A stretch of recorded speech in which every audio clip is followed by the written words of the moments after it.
가는 곳마다 법회 시작할 때 제일 먼저 하는 얘기가 마스크 잘 착용해 주세요. 거리 유지 잘 해주세요. 예.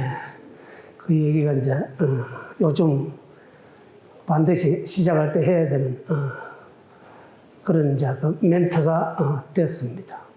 코로나가 거의 뭐 일상화되다시피 하고 또 그런 것들이 때로는 우리를 불편하게 하지만 또 그런 가운데서 또 우리가 해야 할 일을 해야 하는 또 지혜를 이렇게 또 찾아내는 그런 또 시기이기도 합니다. 특히 지금 뭐 3월 말이고 또 4월 초, 뭐 흔히 이야기할 때 그러죠. 꽃천지라고 그러죠.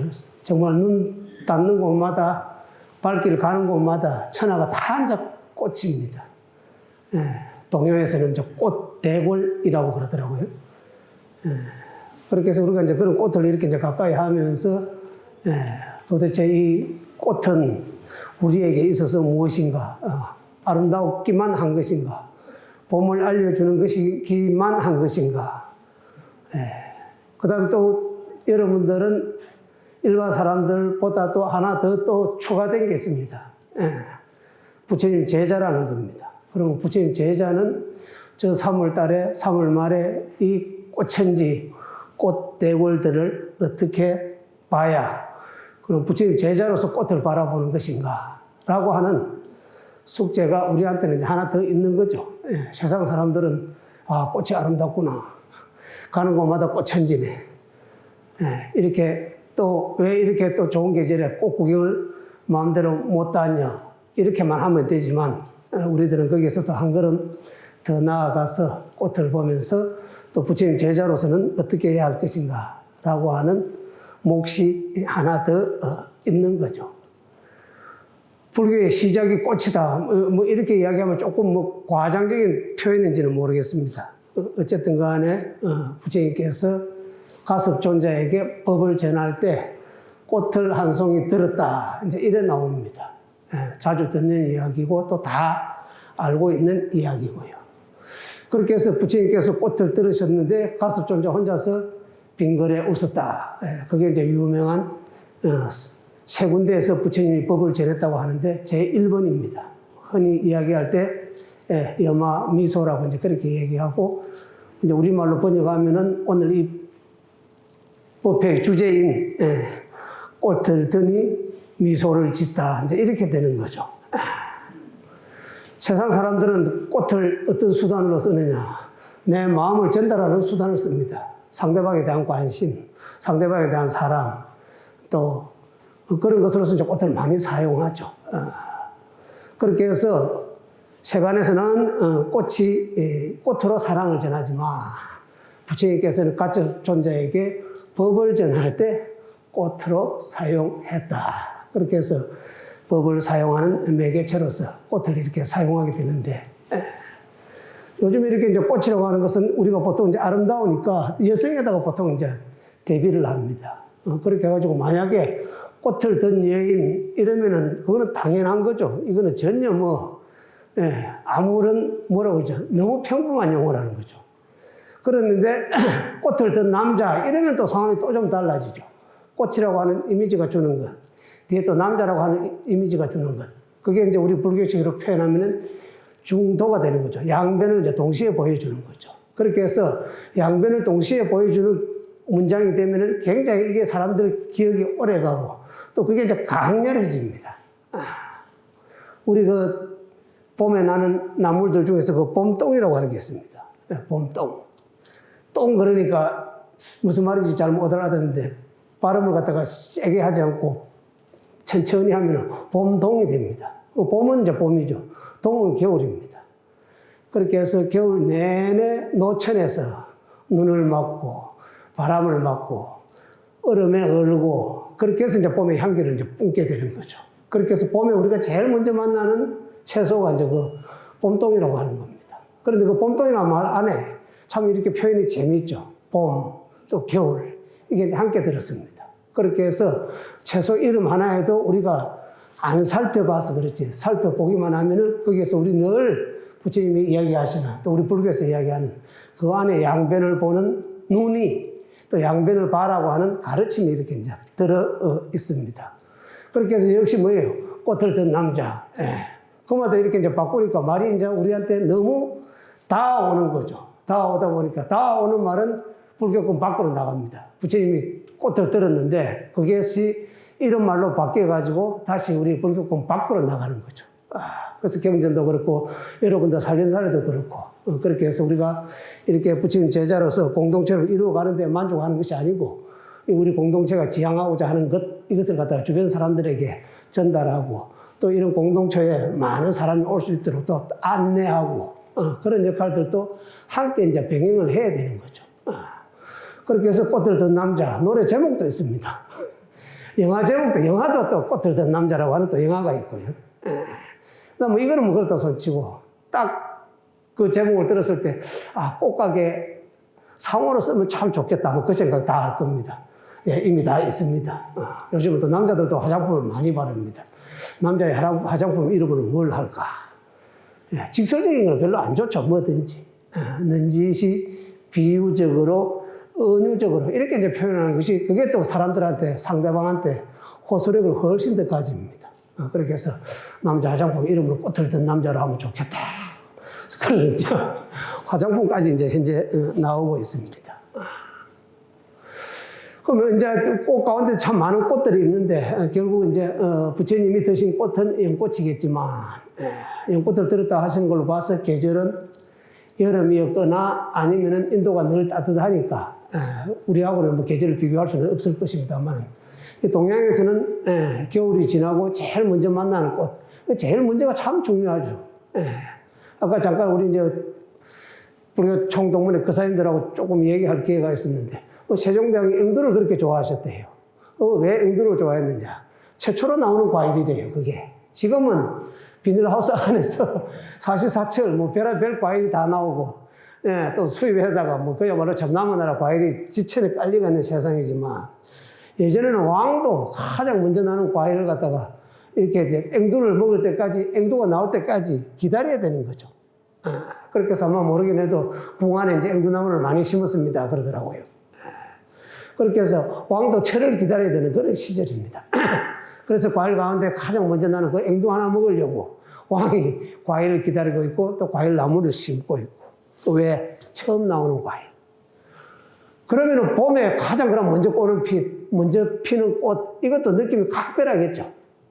처음 나오는 과일이 왕에게 아주 각별하듯이 보통 사람들에게는 처음 겨울을 나고 처음 피는 꽃이 아주 이렇게 또 각별하게 다올 것입니다. 그렇게 해서 동아시아 국가에서는 우리나라나 일본이나 중국에서는 겨울을 나고 처음 나는 꽃이 이제 매화죠. 그 매화가 이제 결국 향이 이제 굉장히 강한 꽃입니다.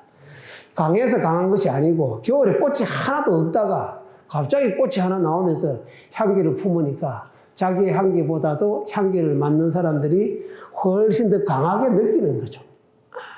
그렇게 해서 매화향을 옛날 사람들은 뭐라고 표현했느냐.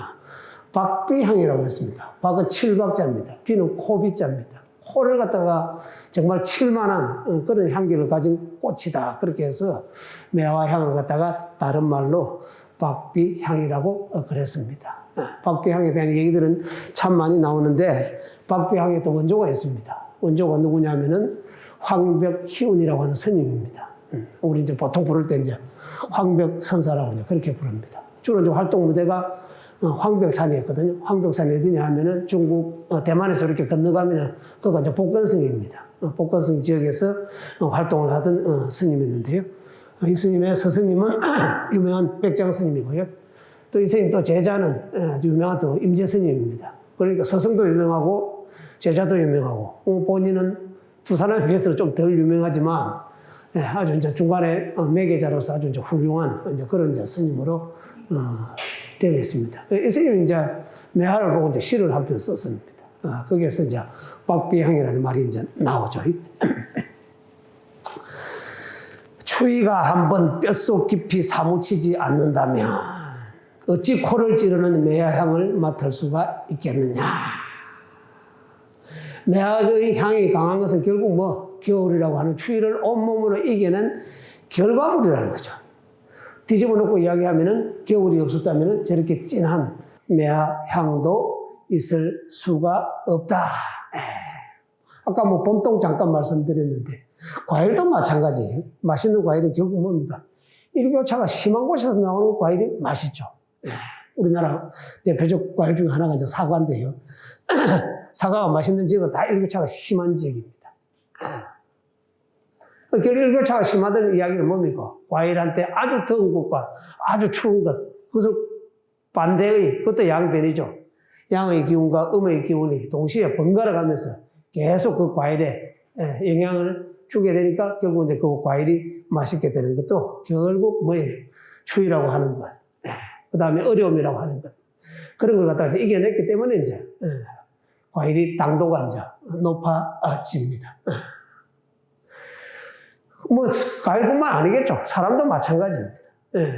여러분 뭐 요즘 또 좋아하는 미스 트롯이라고 하는 그 이제 노래 부르는 게 이렇게 있는데 거기 이제 나온 분들이 하나같이 노래도 물론 잘 부르는데 개인이 가지고 있는 그 이야기들, 그다음 개인이 가지고 있었던 그 어려움들 이런 것들을 우리가 이제 방송을 통해서 만나서 보고 나면은 그 사람의 노래 실력도 노래 실력이지만 그 사람에 대한 알 수 없는 호감이 이제 이렇게 일어납니다. 사람도 마찬가지라는 거죠.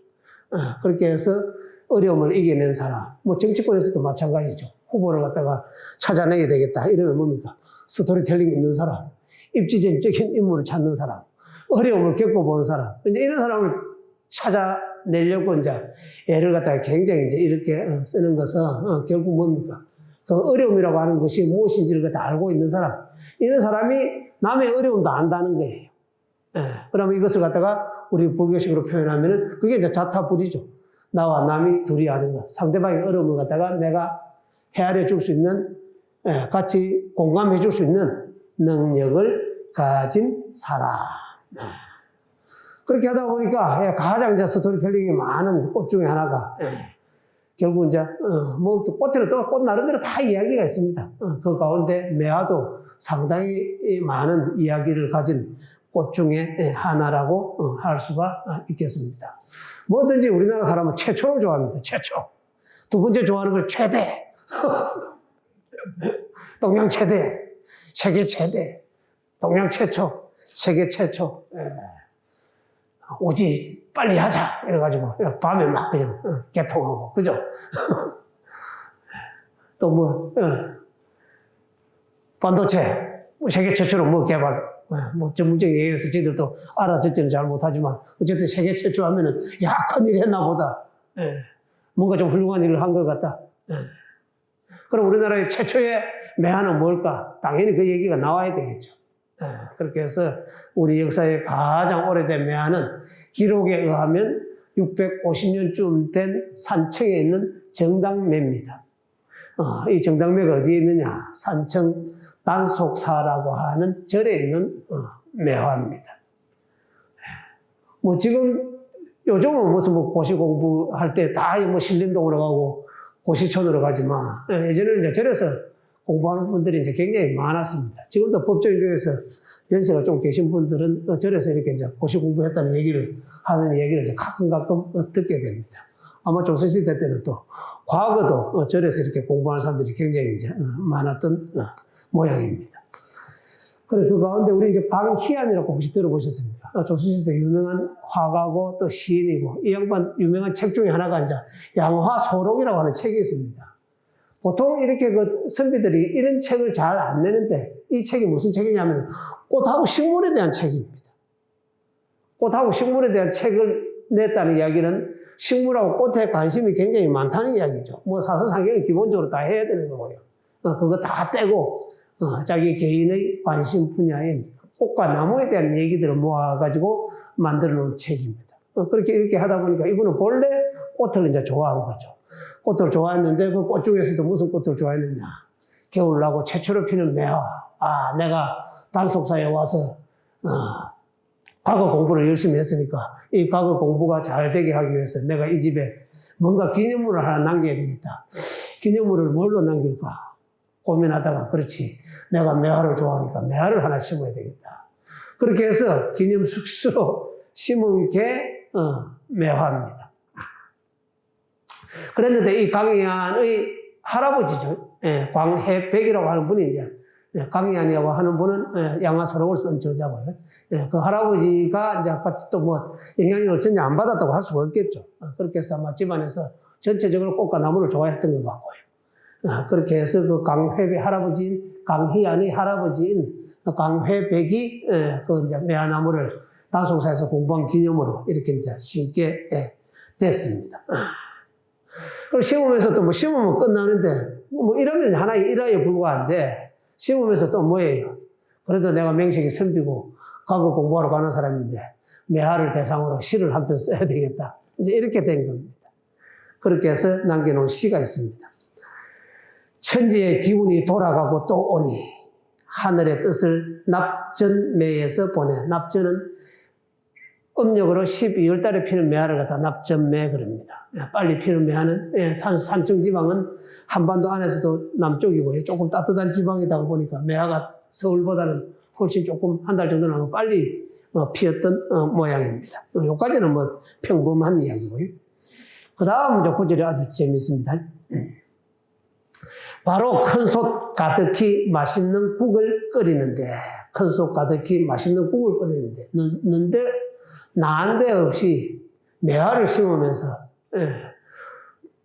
국솥에 국 끓이는 이야기를 합니다. 바로 큰 솥 가득히 맛있는 국을 끓이는데, 이제 이 구절을 이제 가만히 한번 좀 이제 우리로 하여금 생각을 하게 만드는 거죠. 그 다음 이제 마지막 구절이 뭔가. 하염없이 산속을 향해서 피었다가 또 지는구나. 이 절에서 매화꽃 피는 것을 갖다가 여러 번 봤다 그 이야기죠. 과거시험 계속 떨어졌다 그 이야기입니다. 그렇게 해서 어쨌든 간에 매화가 몇 번 피고 지는 것을 이렇게 보고 또 매화가 필 때마다 1년이 흘렀구나. 야, 이게 또 과거에 올해도 결과가 신통찮았구나. 이제 그렇게 됐겠죠. 그렇게 했는데 이 세 번째 구절이 이제 아주 재밌는 이제 말입니다. 국솥은 어떻습니까? 국 안에는 많은 재료가 들어가죠. 갖가지 재료가 들어갑니다. 갖가지 재료가 들어가면서 그 재료들끼리 화합을 시켜서 맛을 갖다가 내야 되죠. 그렇게 해서 옛날 사람들은 국 끓이는 일을 갖다가 정치에다가 이제 비유를 많이 했습니다. 그렇게 해서 내가 과거를 잘 쳐가지고 이렇게 정치를 좀 하고 싶은데 만인에게 도움이 되는, 우리 백성들에게 도움이 되는, 누구도 억울한 사람이 없는, 그렇게 해서 좀 좋은 정치를 펴는 사람이 되고 싶은데 과거에 이제 계속 결과가 이제 안 좋은, 결과가 좋지 않은 그런 거에 대한 약간의 후회, 그런 것들이 이제 함께 이렇게 이제 서려 있는 그런 이제 시입니다. 옛날에는 왜 이제 그랬나 하면 연매라는 말을 썼습니다. 염은 소금이라는 뜻이고요. 매는 이제 매실입니다. 그래서 소금으로는 짠맛을 조정하고, 그 다음에 그 매실 가지고는 이제 신맛을 조정해서, 그래서 소금하고 매실 두 개를 넣어가지고 국맛을 조정을 했대요. 그래서 이제 국을 갖다가 끓인다면서 지금이야 뭐 참 갖가지 조미료가 참 헤아릴 수 없는 많은 조미료들이 동서양에서 다 와가지고 갖가지 국을 이렇게 다 끓이지만 그때는 아주 이렇게 단순하게 소금, 그 다음에 매실 이 두 가지를 가지고 이제 그 국을 이제 끓였던 거죠. 그렇게 해서 국 끓이는 일 자체를 갖다가 소금, 짠 것, 매실, 신 것, 이 두 개를 갖다 조화를 맞추는 그런 거예요. 그래서 국 끓이는 일을 갖다가 어디에다가 비유했느냐. 정치에다가 비유를 했다. 내가 나가서 참 이렇게 사랑의 뜻을 한번 펴고 싶은데 그걸 이제 제대로 못 폈던 거죠. 그렇게 해서 결국 이제 과거에 합격을 했습니다. 그래서 합격을 해서 받은 관리의 직명이 정당문학이라고 하는 이제 자리였습니다. 그리고 거기서 이제 정당매라고 하는 것이 종이품인데 굉장히 고위직입니다. 그렇게 하고 나라에 중요한 일이 있으면 다 모여가지고 회의체 안에서 여러 사람의 의견을 갖다가 종합하고 또 의견을 여럿이 듣고 거기서 조정하고 화합해서 가장 이제 바람직한 모두에게 이익이 되는 그런 이제 결론을 내리는 그런 이제 소임이었습니다. 그렇게 해서 자기 시대로 꿈을 이렇게 이제 이루고 또 정당문학이라고 하는 소임을 받았을 때 그것을 갖다 너무 열심히 잘 살아가지고요. 사람들한테 굉장히 좋은 이제 평을 받는 거예요. 사람이 이제 좋은 평을 받으니까 어떻게 됩니까? 당신이 심어놓은 매화도 좋은 평을 받게 된다. 우리가 그렇잖아요. 글씨도 보통 그 사람하고 동일시하죠. 인격체로 동일시합니다. 그래서 글씨도 중요하지만 그 글씨를 쓴 사람이 누구인가 이게 이제 더 우리한테는 사실은 더 중요한 거죠. 글씨를 아무리 잘 쓰더라도 그 글씨를 쓴 사람이 대사회적知名도가 떨어지면은 그 글씨 값은 이제 떨어지는 거죠. 그랬는데 이제 정당 문학을 하면서 벼슬에 진출을 하고 또 백성들에게 정치적으로 이제 평이 좋고 이제 인물에 대한 칭찬이 높고 또 승승장구하고 그렇게 하다 보니까 이제 단속사에 계신 스님들이 매화도 이제 애지중지해가지고 이제 잘 이렇게 이제 돌본 거죠.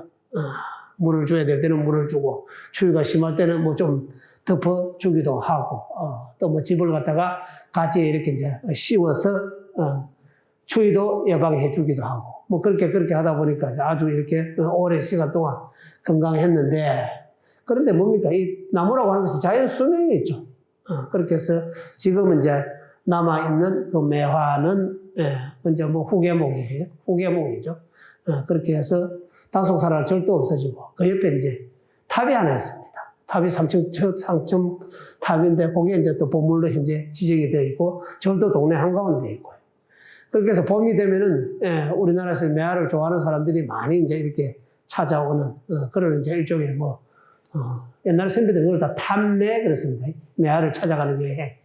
그래서 아주 탐매지로서 이름을 이렇게 이제 날리고 있는데 이것도 결국 이제 이 매화 한 그루도 단속사라고 하는 절, 또 선생님네가 또 잘 길러준 것, 또 그 절에서 공부를 하신 분이 또 이렇게 또 중앙정계를 진출해서 정치를 또 잘 하는 거, 이런 것들이 고루고루 어우러진 그런 이제 이 얘기를 담고 있다가 보니까 뭐 정당매보다 얼마나 좋은 매가 많습니까 전국적으로. 그래도 불구하고 이 정당매가 이런 역사와 이야기를 가지고 있기 때문에 우리한테 아주 이렇게 중요한 또 우리가 또 가장 좋아하는 대한민국에서 가장 오래된 우리나라에서 가장 오래된 매화 이런 것들 때문에 현재 어필이 이렇게 이제 되고 있습니다. 일본에 가면 또 뭡니까 비매라고 하는 게 있습니다. 비는 나를 빗자고 매는 매화 매자인데 일본말로 도비우메 그럽니다. 도비우메. 이 매화가 또 나무가 아주 유명합니다. 부산서 아주 가깝습니다. 비행기 타면은 뭐 서울 오는 것보다 더 빨리 도착합니다. 한 40분 하니까 도착하더라고요. 그 이제 후쿠오카로 가는데 가게 되면은 그 텐만구 신사라고 하는 신사가 있습니다. 아마 무지간한 분들은 다 가보셨을 겁니다. 거기에 이제 그 일본의 서기 이제 800년도니까 우리나라로 치면 뭐 신라 하대 그 정도 아마 될 겁니다.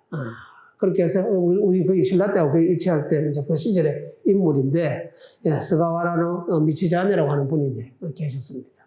이 뭐 신동이죠. 쉽게 이야기하면. 뭐 과거도 한 번만에 합격하고 그다음 뭐 승승장구하고 사람도 똑똑하고 뭐 어디 누가 뭐 말도 잘하고 인물도 잘생기고 글도 잘 쓰고 뭐 이제 이런 인물입니다. 그런데 너무 일찍 이렇게 이제 두각을 나타내고 출세를 하다가 보니까 이제 또 문제가 좀 있죠. 무슨 문제가 있습니까? 너무 똑똑하면은 주변에 이제 시기 질투하는 사람들이 있기 마련입니다. 시기 질투하는 사람이 있게 되고 나이가 조금 들고 아까 말씀드린 이제 겨울을 좀 난 사람 그 다음에 좀 이렇게 어렵게 자란 사람들이었으면 양보도 좀 할 줄 알고 상대방도 헤아릴 줄 알고 배려도 좀 할 줄 알고 할 텐데 이거는 뭐 처음부터 계속 잘 나간 거예요. 좋은 집안에 태어나가지고 좋은 교육을 받고 또 머리도 좋고 또 뭐 집안의 배경도 든든하고 그렇게 하다 보니까 이제 뭡니까? 그야말로 이제 원칙주의자죠. 꼬장꼬장 뭐 그야말로 참 있는 그대로 그렇게 하니까 결국은 이제 정적을 만나게 되고 정적의 모함에 의해서 결국 이제 교토에서 그 후쿠오카로 이제 유배를 가게 됩니다. 그렇게 했는데 아니 나 아무 잘못한 것도 없는데 뭐 잘못한 건 없죠. 우리 말하는 이제 한국식 표현하면 배심죄밖에 없는 거죠. 배심죄가 무슨 죄입니까?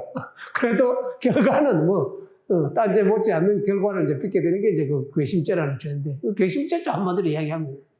자기는 하나도 잘못한 거 없고. 그러니까, 아까 말씀드린 이제 매화처럼 겨울을 좀 나고 어려움을 좀 겪었으면은 유배를 가서도, 나름 이제 뭐 좀 이렇게, 유배지 가서 잘 살아야 된대요. 우리 그 신영보 선생은 교도소 가가지고 책도 많이 내고 수양도 많이 하고, 그래가지고 오히려 뭐, 공부하는데 굉장히 좋았다는 이제 그런 표현들을 이제 하는 경우를 들어있는데, 상황이 안 좋을수록 자기가 절대로 평정심을 잃지 않고 자기가 자기 개발을 갖다가 게을리하지 않으면 그거는 그냥 폐인되기 십상이죠. 그랬는데 이 친구는 젊고 겨울을 갖다가 나본 적이 없다고 보니까 2년 만에 화병이 나가지고 결국 이제 후쿠오카에서 돌아가시게 됩니다. 돌아가신 것까지는 좋았는데 돌아가시고 나니까 뭐 안 나던 지진이 나고 안 나던 천둥 번개가 때리고 안 나던 해일이 일어나고 안 나던 질병이 돌고 이제 난리가 난 거예요. 도대체 이게 원인이 뭐고 하고 이제 찾아봤습니다. 그랬더니 이제 사연을 알아보니까 이제 그런 거예요. 그렇게 해서 이게 안 되겠다. 신사를 하나 지어야 되겠다. 영혼을 좀 달래줘야 되겠다. 그렇게 해서 이제 신사를 짓게 됐는데 보통 이제 사람이 잘 나갈 때는 주변에 사람이 많이 끌죠. 뭐 어떻게 좀 콩고물에도 떨어질란가 싶어가지고 옆에 막 사람들이 이제 끌습니다. 근데 그 잘 나가던 사람이 잘못돼가지고 유배를 가게 되면 혹시나 자기한테 불이익이 일어날까봐 아무도 안 찾아옵니다. 이 양반도 이제 교토에 있을 때는 좋은 집안에 잘 나가니까 주변에 사람이 와글와글 했는데 큐슈 가가 있으니까 이제 아무도 안 찾아오는 거예요. 그게 더 화가 나는 거예요. 내가 교토 돌아가기만 해봐라. 이놈들 몇 놈들은 꼭 손을 봐주고 말 거야. 그러다 결국 이제 자기 화병이 이제 못 이기게 되는데. 근데 유일하게 그 큐슈 이제 근처에 그 노비구니 스님이 한 분이 이제 계셨어요. 그래가 참 교토 이제 그 당시 수도죠. 서울에서 똑똑한 청년이 유배 와가 있다는데 주변 사람들은 아무도 자기한테 불이익이 올까봐 안 찾아가고 이제 스님이 이제 찾아가기 시작합니다. 근데 이 친구가 이제 뭐 그 밥맛이 없잖아요. 지금 밥 먹게 됐습니까? 그러니까 이 스님이 뭘 갖다 준다면 이제 찹쌀떡을 노릇노릇하게 구워가지고 갖다 주는 거예요. 그거는 먹더랍니다. 그래서 이제 매일 열심히 이제 그 젊은 유배 온 그 친구를 위해 가지고 계속 이제 찹쌀떡을 이렇게 이제 사다 주고. 그 다음에 이제 또 뭐, 사람이 이제 조금 별나가지고, 이제 그 뭐, 이혼을 했다고 그러는데, 뭐 사실 여부는 모르겠습니다만, 전해오는 이야기는 그렇습니다. 관을 실은 소가 멈추는 자리에 내 무덤을 써달라. 그렇게 이야기를 했다고 그럽니다. 그래서 또 유언대로, 그대로 했더니 이제 소가 그 관을 싣고 가면서 이제 또 서는 자리가 있더랍니다. 그래서 거기에 이제 무덤을 써드리고, 그 무덤 위에다가 또 지금 이제 뭐 신사를 지었다는 이제 그런 이제 말이 있는데, 또 소가 문제입니다. 가면 이제 소가 한 마리 딱 앉아 있습니다. 황동으로 만들었습니다. 소 코하고 귀를 오는 사람들이 얼마나 많이 만졌는지 반질반질합니다. 아마 올해가 소해인데 코로나 없었으면 아마 우리가 가서 한국 사람이 가서 더 반질반질하게 만들어줬을 텐데 1년에 한 700만 명이 사람이 이제 똑똑하니까 죽고 나서 뭐 그 사건하고 상관없이 이 사람이 시험의 신이 된 거예요. 시험을 잘 치려고 그러면은 여기 가서 기도를 해야 된다. 그렇게 해서 시험을 갖다가 시험을 치는 사람. 옛날에는 무슨 대학 시험이나 뭐 고시밖에 없었지만 지금은 진짜 별의별 시험이 다 있죠. 뭐 운전면허증 시험부터 시작해서. 제가 농담에서 잘 하는 얘기했습니다. 야, 앞으로 이렇게 이제 고령화 시대가 되면은 앞으로 그 요양원에 들어가는 것도 좋은 요양원에 시험 쳐서 들어가야 되는 거 아니야?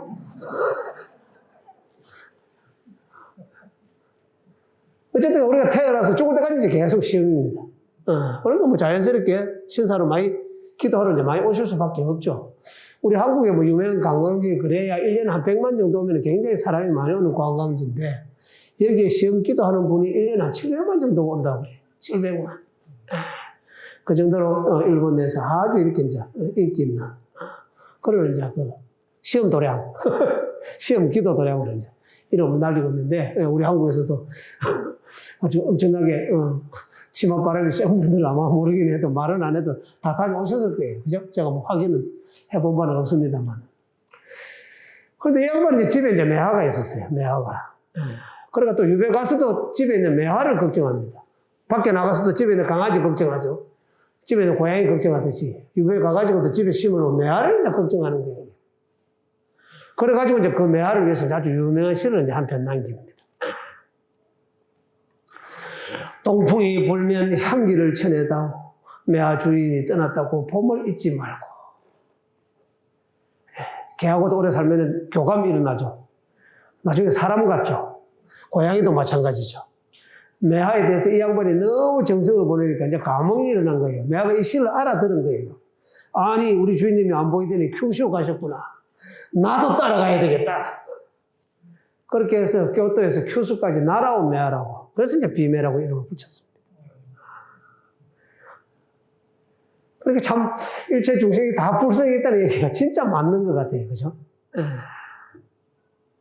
그렇게 해서 지금 현재 아주 시험 유명한 도량인 그 태만구 신사의 유명한 것 중에 하나가 이제 비매인데 그 비매에도 이런 이야기가 서려 있습니다. 그러니까 생활 하나하나 이렇게 찾아보면은 그냥 봄에 매화 하나 피었구나. 향기가 좀 진하네. 뭐 이러고 지나갈 수도 있지만 하나씩 찾아보면은 그 안에도 이렇게 많은 이야기들이 이제 있는 거죠. 그림 그리는 분 중에서 제일 유명한 사람이 우리 조선시대 때 누굽니까? 아는 대로 이야기해 보세요. 예? 김홍도. 다는 김홍도죠. 그 다음 해원 신윤복이죠. 이 두 분이 이제 풍속가를 많이 그려가지고 우리한테는 아주 익숙한 사람이고. 예. 호가 두 사람이 참 재밌죠. 단원 김홍도, 해원 김홍도. 근데 이 두 사람은 이제 왕실에, 궁정은 이제 화가입니다. 물론 이제 왕실에 들어가기 전까지는 고생을 존나게 했죠, 다들.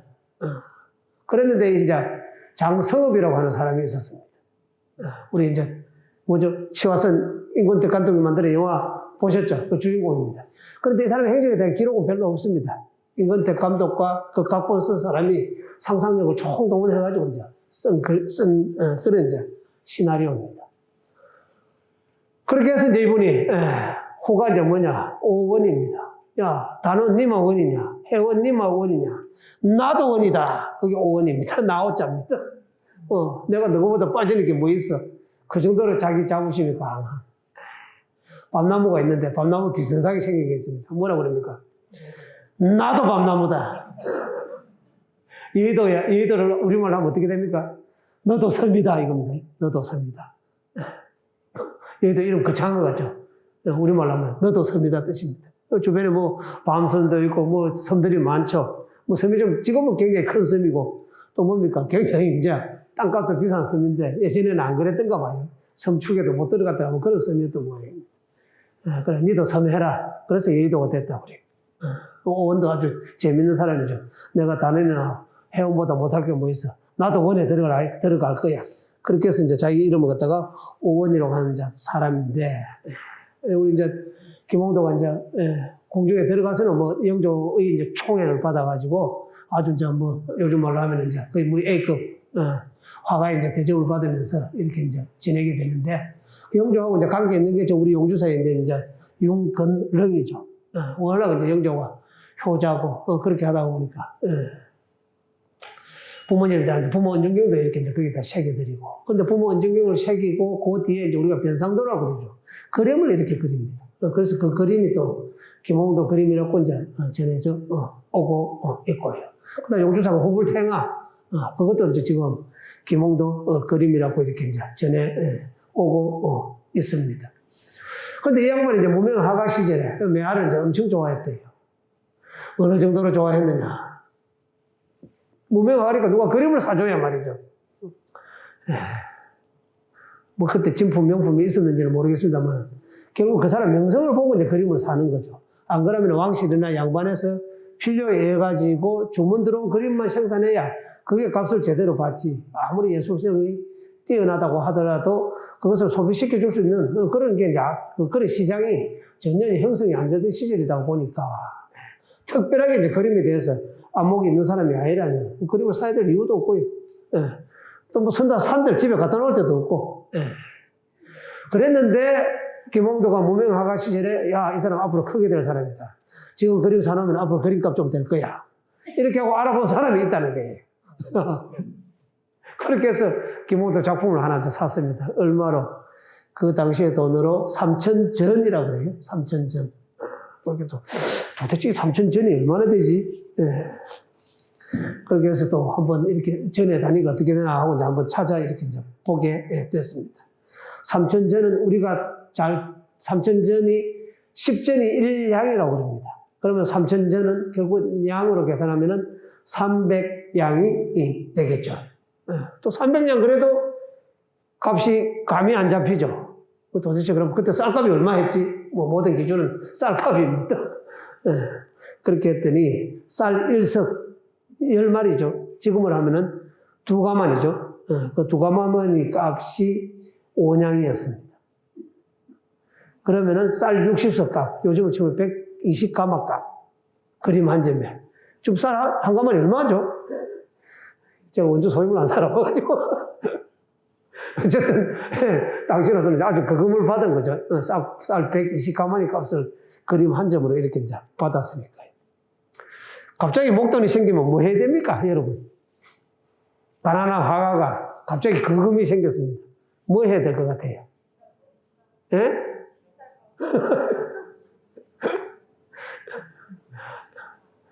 집을 사야 되겠습니까? 물감을 사야 되겠습니까? 붓을 새로 바꿔야 되겠습니까?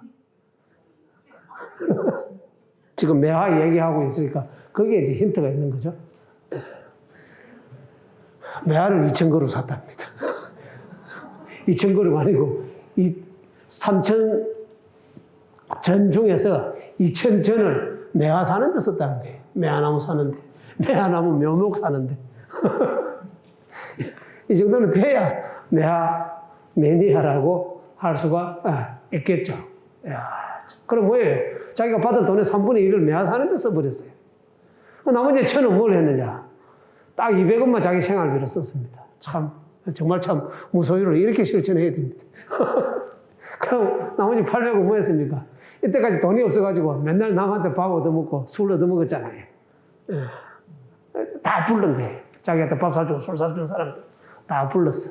그래가지고 800전은 그 사람들 밥 사주고 술 사주는데 이렇게 이제 썼습니다. 그랬는데 그것을 갖다 어디에 가서 했느냐? 매화나무 밑에서 했다는 거예요.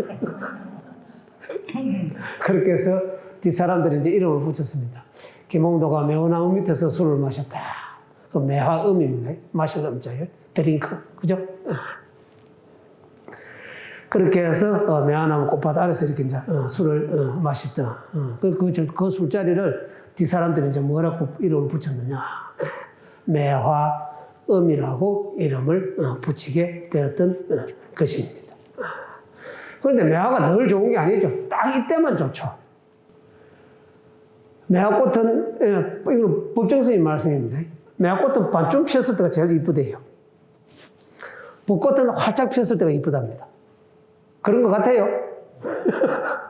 저는 자세히 안 봐서 모르겠습니다만, 매화는 반쯤 피었을 때가 이쁘고, 벚꽃은 활짝 피었을 때가 이쁘고요. 그다음 복숭아꽃. 복숭아꽃은 멀리서 볼 때 아름답고, 백꽃은 가까이 가서 볼 때가 아름답다. 참, 이 신비한이 보통이 아니죠. 야, 참 어떻게 봄에 피는 복숭아꽃, 또 백꽃, 또 매화꽃, 또 벚꽃, 이 타이밍이죠. 가장 아름다웠을 때. 사는 것도 타이밍이죠. 타임이 아닙니다. 타이밍. 인생도 타이밍.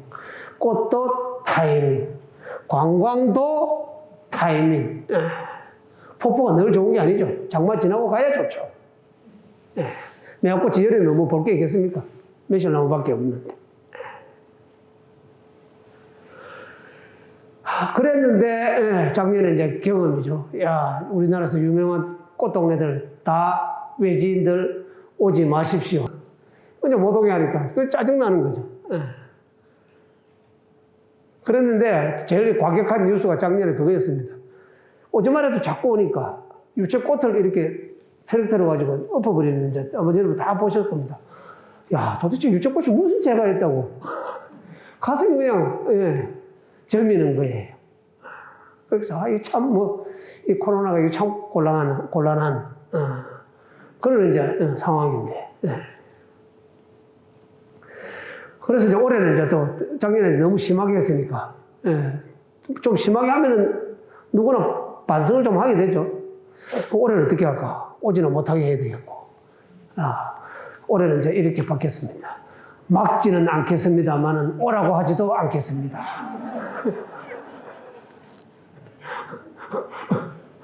우리 외교 용어가 뭡니까? 시인도 부인도 하지 않는다. 긍정도 부정도 하지 않는다. 이거 외교 용어에 아주 자주 나오는, 지자체에서 이제 외교 용어를 총동원해가지고 금지하지는 않겠지만은 오라고 하지도 않겠습니다. 이것도 무슨 소리야? 그렇게 해서 어쨌든 간에 지혜를 발휘해서 꽃을 꼭 봐야 되겠다 하는 분은 드라이브 스루가 있답니다. 드라이브 스루. 못 내린대요.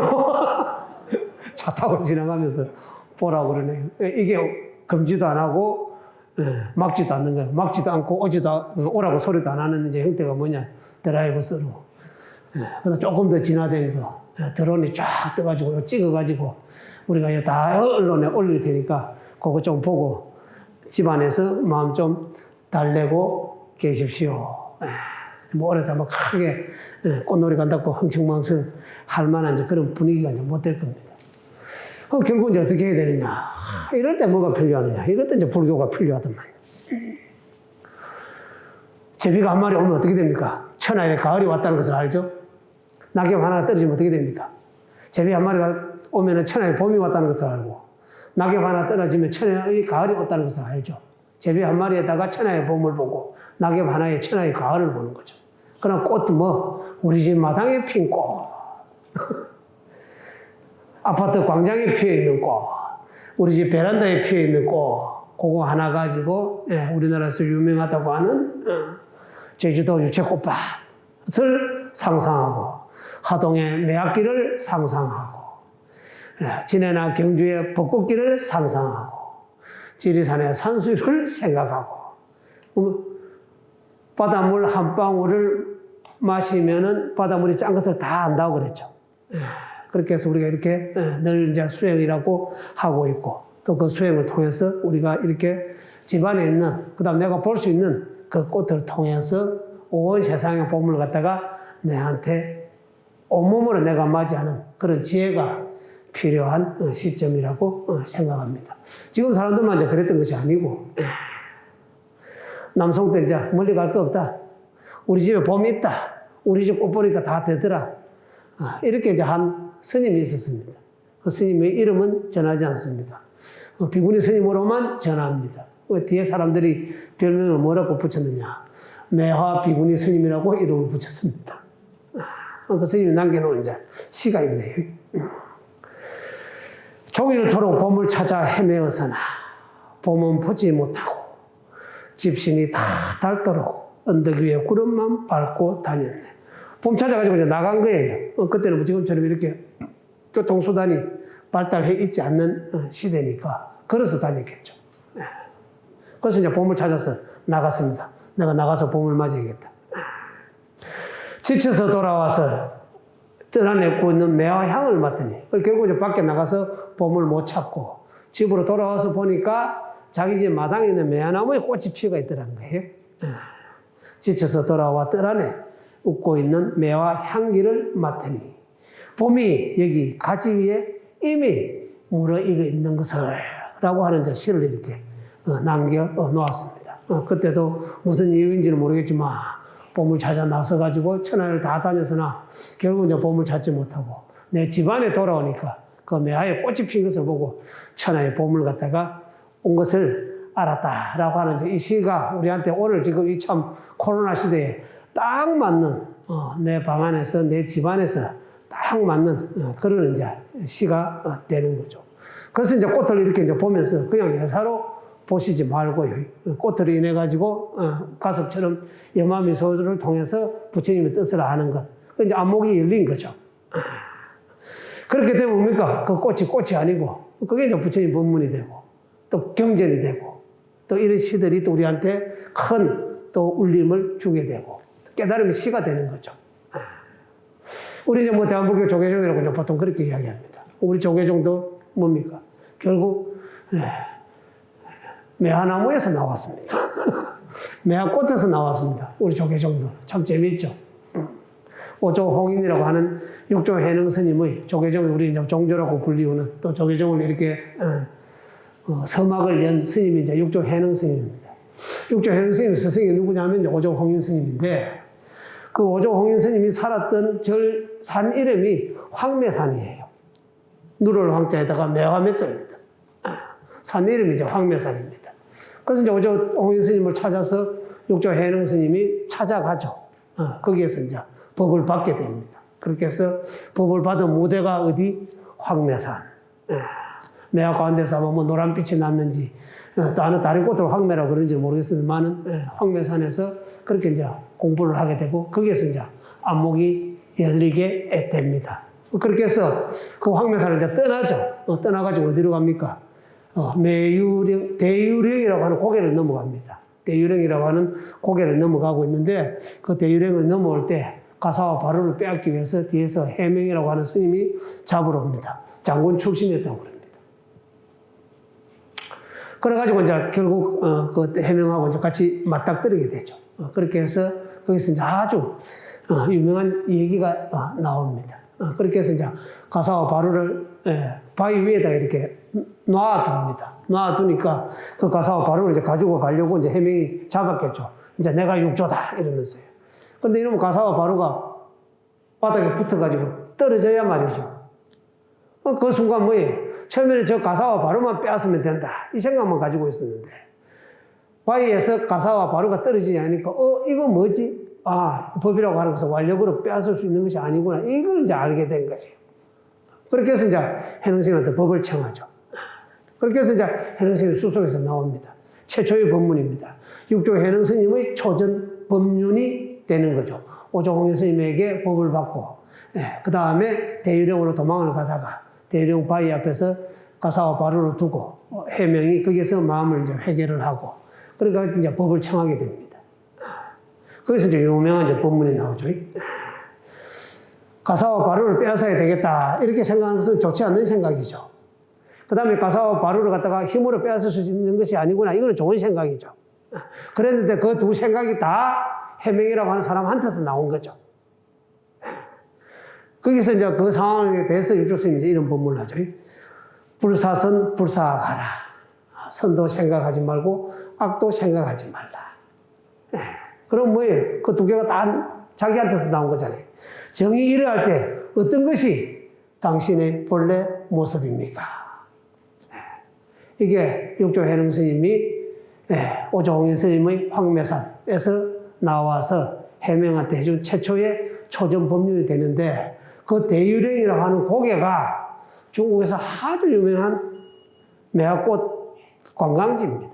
그렇게 해서 이름이 뭐냐? 매령입니다. 매령. 매화매자에다가 고개 영자. 그렇게 해서 오조홍인 스님이 법을 이어온 것도 황매산이고요. 그 다음에 최초로 설법을 한 것도 매령이라고 하는 대유령이 되겠죠. 그렇게 해서 매화가 단순하게 매화 고개가 아니라 또 황매산이 단순한 황매산이 아니라 이것이 또 우리 대한불교 조계종의 뿌리를 찾아가면은 거기에 맞닿아 있다. 그렇게 해서 여러분들이 이렇게 매화를 보시면서 내가 바로 앉아있는 이 자리, 특히 이제 코로나 시대죠. 내가 바로 앉아있는 이 자리, 여기에서 황매산, 또 매화, 우리 또 집안에 꽃을 보는 그 집안에서 봄을 찾아 나섰다가 집으로 돌아와서 꽃을 보는 그 비구니 선언처럼 또 부처님께서 꽃을 드니까 알아들었던 가섭 존자처럼 그렇게 된다면은 내 앉아있는 자리가 바로 매화 꽃밭이다. 그 이야기입니다. 그렇게 해서 올 봄도 매화와 함께 더불어 이렇게 또 봄을 잘 맞이하시고요.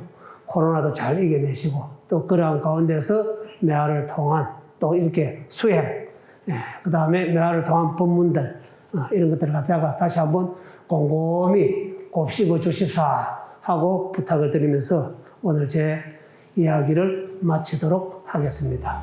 늦은 밤에 또 이렇게 초청해 주시고 또 많이 오시고 또 우리 또 불교 동문회하고 또 이렇게 인연을 맺게 되어서 개인적으로 굉장히 기쁘게 생각합니다. 2차 인연 공덕으로 하시고자 하는 일 뜻대로 이루시고 집안일 또 회사일 다 잘 풀려 가시고 더불어서 또 수행도 원만하게 성취하시기를 부처님께 축원 올립니다. 성불하십시오.